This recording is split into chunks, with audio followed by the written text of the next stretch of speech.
my friends who said, look, we're building a family house and why don't you come and do something?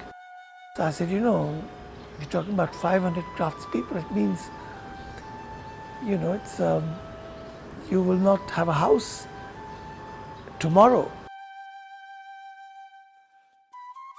So it was built in pieces. So it took almost 12 years to complete. The ceiling, for example, is made by Pichwai painters, but I took grandfather's book that he wrote in Hindi and deconstructed it like a comic book for all the children who had never read it. So it's about the beginning of the family. This is now about 25 years old.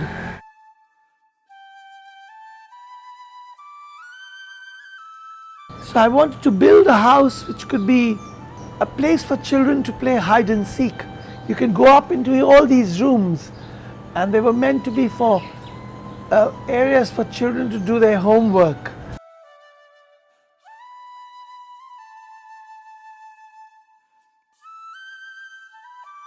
It's actually an old street with some of the finest architects, the traditional architects, looking at the contemporary house. So I'm surrounding the contemporary house with a street made by traditional artists.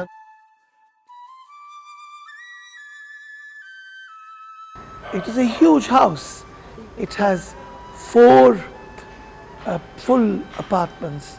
Not one room is alike. It's very created with interpersonal dialogue. That is what is the base of Indian design.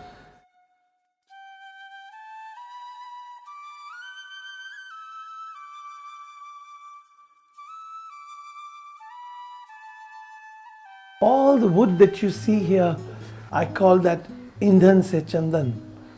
Not distinguish that there was 1 board or 10 board. And I love these little watermarks that were left by old hinges. So what was being thrown away as firewood was being recycled to be made into something that could have more life. So the craftsman said, "Aapne ईंधन से चंदन बनाया."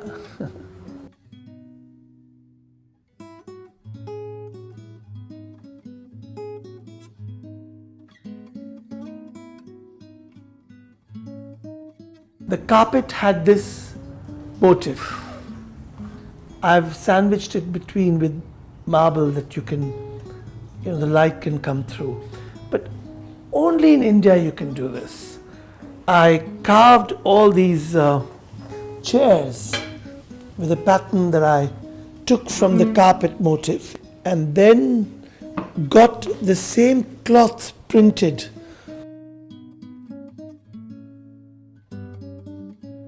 Now, from carving to weaving to embroidery to wood inlays of the white and white stones and mother of pearls to the paintings on the ceilings, all this was emphasizing the point that everything in India is around the corner.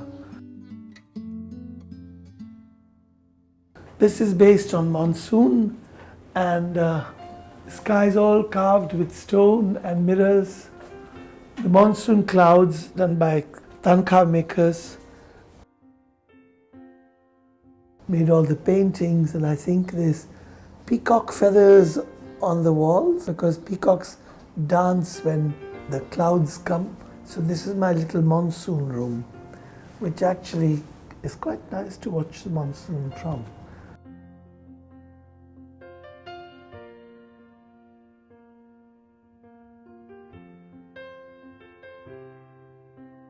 Railway was a big influence, and because I wanted a mural on the staircase, I wanted them to celebrate when Suketu had married Zai. Morvi was Zai or Chorwar was Suketu.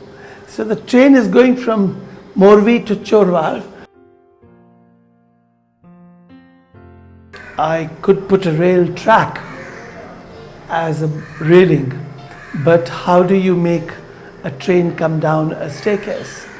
It had to be a very contemporary version. So Atul spoke to me at great length, and we chose this area for him to create a mural where the two cities from where the house owners came from.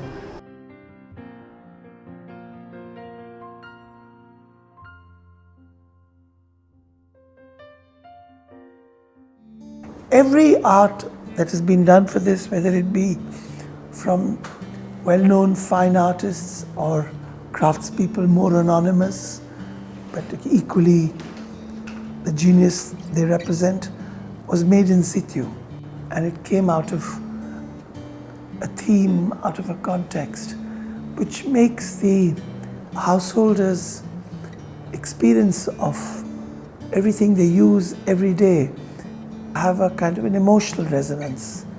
It's not just bought off the shelf or from a market. So this house was made as a tribute to the skills of this country, and I'm hoping still that there will be a book with all the addresses and names of all the people who contributed. It's now 25, 30 years. Many have gone away, but the children could be persuaded to come back, because this is a skill that made India what it is.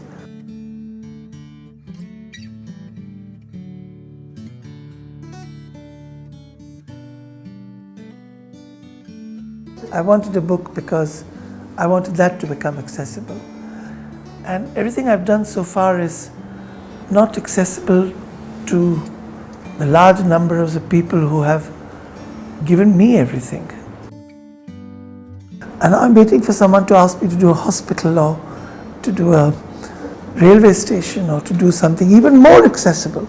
So art in public space is what I want to spend the remaining part of my life in.